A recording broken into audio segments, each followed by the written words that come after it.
एक बार की बात है, अ, नारद मुनि जो थे वो पृथ्वी पे विचरण कर रहे थे। नारद मुनि जब पृथ्वी पे विचरण कर रहे थे तो उस समय के टाइम पे नारद मुनि एक किसान के खेत से गुजर रहे थे। किसान से खेत से गुजरने के टाइम पे उन्होंने एक गेहूं की बाली उसको ले ली और लेने के बाद उसको तोड़ के ऐसे बिखेरते हुए वो कुछ बोलते बोलते जाते रहे और उसी में उनके हाथ से एक दो खेत की बालियां टूट गई और उसको उन्होंने बिखेर के ऐसे ही जमीन पे गिरा दिया। उसके बाद नारद मुनि विचरण करते करते जब वैकुंठ धाम यहाँ पे भगवान विष्णु के पास गए तो भगवान विष्णु ने उनको पूछा कि आपने आज कुछ गलती तो नहीं की। तो उन्होंने बोला कि नहीं, मैंने कोई गलती नहीं की, मुझे याद नहीं।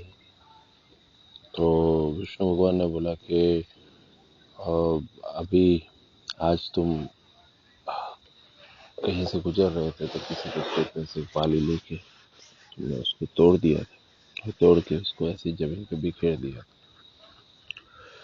तो नारद मुनि ने कहा कि ऐसे मृत्युलोक में कितने ही ऐसे लोग हैं कि जो किसी का नुकसान कर देते हैं, किसी का पैसा ले लेते हैं, लूट लेते हैं।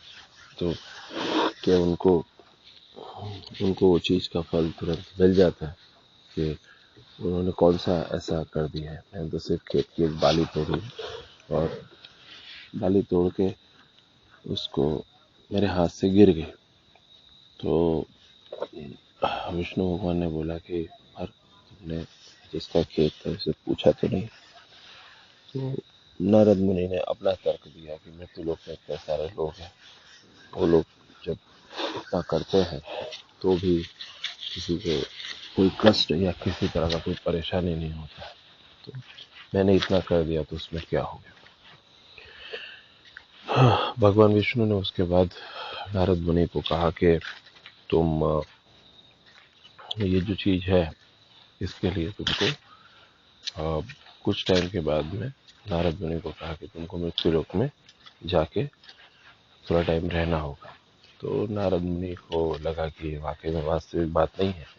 तो नारद मुनि को वाकई में पृथ्वी पे लोग मृत्युलोक पे आना पड़ा।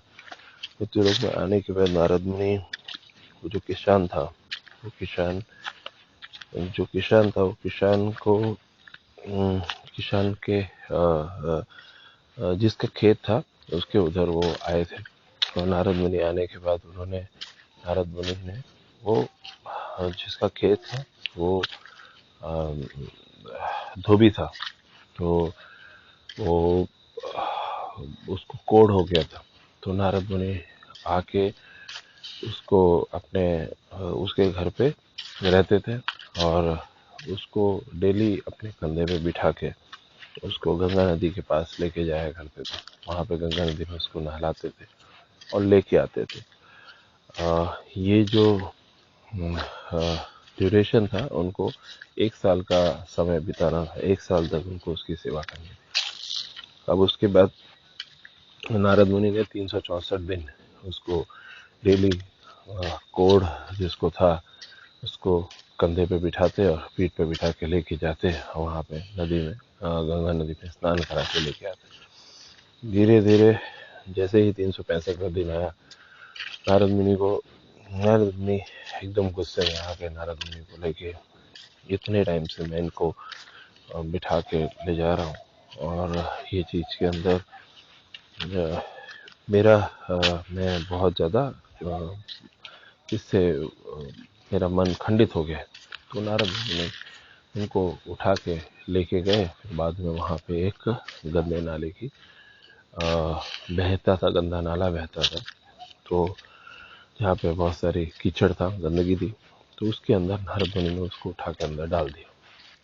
अंदर डालते ही वो 365वां दिन था, अंदर डालते ही उसका कोढ़ ठीक हो गया। कोढ़ ठीक हो जाने की वजह से उसने तुरंत का तुरंत ये फील कर लिया कि वो ठीक हो गया। तो वो बोले कि आपने अगर मुझे इसमें डालने से ठीक मैं हो जाता हूँ तो आपने मुझे पहले ही डाल दिया होता तो मेरे लिए ज़्यादा अच्छा होता। नारद मुनि सोचे कि मुझे क्या मालूम था, पर वो 365 दिन था। उसके बाद नारद मुनि का 1 साल का जो उनका उसको सेवा करना था वो चीज़ पूरा हो गया। फिर नारद मुनि विष्णु लोक हो गए। यानी नारद मुनि ने सोचा कि किसी के खेत से एक उन्होंने बाली ले ली। बाली लेने की वजह से नारद मुनि को मृत्यु लोक में आके उतना टाइम वो मेहनत करके उसका वो जो कर्ज था उसको चुकाना पड़ा। तो उसका कर्ज चुकाना पड़ा। तो इसीलिए ये कहा गया है कि कोई भी चीज़ है उसके अंदर कहीं ना कहीं जो एक कर्ज होता है, ऋण होता है, उसको चुकाना होता है। और अगर वो चीज़ की है तो कहीं ना कहीं उसका हमारा कार्मिक जो हिसाब है वो देना पड़ता है। दूसरा एक इंसिडेंट के अंदर दूसरी एक घटना है।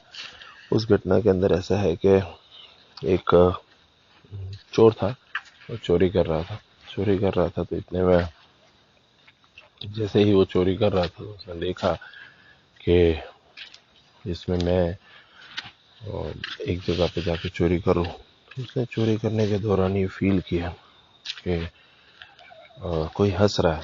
फिर उसने इधर उधर देखा, फिर देखा तो उसको लगा कि कोई हंस रहा है। फिर उसने देखा तो उस एक चमड़े की मोजड़ी थी, वो हंस रही थी। तो चोर ने बोला कि उसने बोला कि मैं मोजड़ी हूँ, मैं बोल रही हूँ। तो चोर ने बोला कि ऐसा कैसे हो सकता है कि तुम बोल सकते हो। तो उन्होंने बताया कि मैं ही हंस रही हूँ। तो उन्होंने बोला कि क्यों, तुम क्यों हंस रही हो। तो उन्होंने बताया कि एक बार मैं एक गुरु के आश्रम में मैं रहता था। उस समय के टाइम पे सब शिष्यों के साथ मैं भी एक उनका शिष्य था। उसके अंदर जाते समय मैंने एक आदमी था, उसके खेत से कुछ ज्वार के जो पौधे लगे हुए थे उसको लेके उसको हाथ से मसल के वो ज्वार मैंने खा लिया था। तो उसके बाद फिर आने वाले जन्म में जब मैं मृत्यु हो गई उसके बाद मुझे उसी किसान के घर पे मुझे बैल का मतलब वो मिला, जीव मिला। फिर मैं बैल बन के उस किसान ने मुझे 7 साल खेतों में जोता। फिर उसके बाद 7 साल खेतों में जोतने के बाद फिर जैसे ही वो टाइम बीत गया तो उसके बाद फिर जो उसके बाद मेरी मृत्यु हो गई। मृत्यु होने के बाद उसको एक उसका बॉडी का जो उसका शरीर का चमड़ी को निकाल दिया गया। और निकालने के बाद उससे उसके चमड़ी से निकाल देने के बाद उसमें उससे ये जूते बने जिसको मोजड़ी कहते हैं, चमड़े के जूते बने। और वो जूते के रूप में अभी वो मुझे उपयोग करते हैं और ये मैं हूँ। इसलिए मैं सोच रही थी कि जब मैंने ज्वार की 2 बालें तोड़ के मैंने उसको खा लिया, मैंने वो जो चोरी की तो उसका मुझे इस तरह से परिणाम मिल रहा है। तो आप ये सोचिए कि तुम तो बाकायदा चोर हो, तुम्हारी क्या हालत होगी। वो चीज़ सोच सोच के मैं हंस रही। तो ये भी एक घटना है, कहानी है। और ये भी कहीं ना कहीं कोई जगह पे इसका भी कहीं ना कहीं जिक्र हुआ है। तो इसको भी है कि कार्मिक चीज़ें ये भी होती हैं और इसके अंदर भी कोई व्यक्ति कुछ करता है, कहीं ना कहीं उसका कर्म उसके साथ जुड़ जाता है। जब हम कोई चीज़ को समझते हैं तो हमें ऐसा लगता है हम ही समझते हैं, पर कहीं ना कहीं कोई परिक शक्ति है जिसे ये मालूम है कि हम जो कर रहे हैं वो चीज़ को नोट कर रहा है और उसको मालूम है कि वो जो नोट कर रहा है वो उसको अपने पास नोट करता रहता है कि ये हो रहा है, ये हो रहा है। तो कोई भी पर्सन है उसको ये चीज़ समझनी चाहिए कि कहीं ना कहीं कोई नोट कर रहा है। एक और भी प्रत्यक्ष इंसिडेंट हमने देखा है, घटना देखी है। एक व्यक्ति था, उसने एक दूसरे व्यक्ति को कहा कि तुम मुझे जानते नहीं हो और मैं बहुत ताकतवर व्यक्ति हूँ। और उसके बाद उन्होंने बोला कि 2 दिन के बाद मैं आता हूँ, उसके बाद मैं तुम्हें मार दूंगा। उसके बाद उसने ये चीज़ बोली और काफ़ी लोगों के सामने बोली। फिर शाम का समय हुआ तो जो व्यक्ति ने बोला था वही व्यक्ति रात में उसको हार्ट अटैक आया और मर गया, कल सुबह उठा ही नहीं।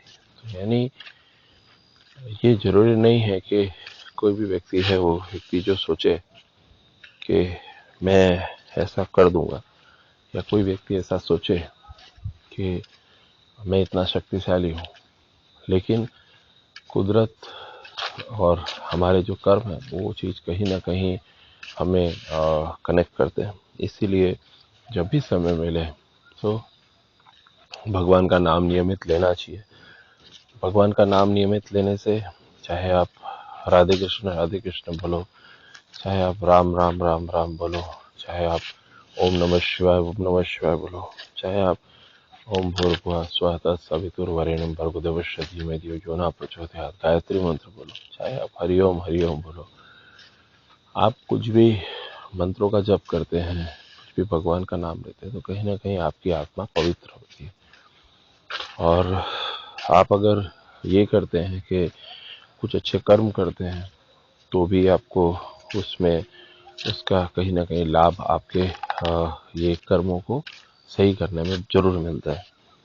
और आप अच्छे कर्म में आप कहीं ना कहीं आप एक रोटी एक्स्ट्रा बना के कभी भी किसी गरीब को दे सकते हैं। एक रोटी एक्स्ट्रा बना के गाय को दे सकते हैं, कुत्ते को दे सकते हैं। आप चाहें तो आप एक मुट्ठी आटे से कम 1000 चींटियों का पेट भर सकते हैं। एक मुट्ठी आटा बहुत छोटा होता है, पर 1000 चींटी के लिए पेट भर भोजन होता है। तो आप ये भी कर सकते हैं। आपका कुछ नहीं है तो आप एक पानी का पात्र लेके उसको एक जगह भर के रख दीजिए। चिड़िया कहीं से गुजरेगी तो चिड़िया को पीने के लिए काम आएगा। मीन्स जो भी कम से कम हो, ज़्यादा से ज़्यादा हो, आप जो भी प्रकृति के अंदर कुछ अच्छा कर सके तो करते हैं, तो कहीं ना कहीं आपको कर्मों के ऊपर उसका असर होता है और आपको उसका लाभ मिलता है। धन्यवाद।